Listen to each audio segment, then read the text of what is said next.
To pay public holidays in accounting software. Start by verifying your holiday settings. There are two main settings to confirm: automatic addition of public holidays and assignment to the correct holiday groups.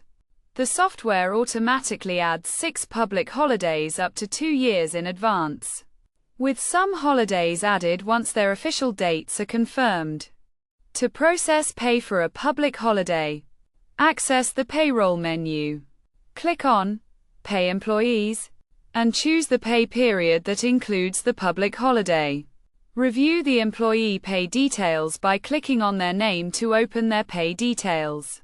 If a public holiday falls within a pay period or during a leave, the software will automatically add a pay slip. You can adjust pay items if necessary, such as adding a pay item for additional pay rates or time off. To do this, add a new earning line to the employee's pay slip, specifying the hours worked and applicable pay rate.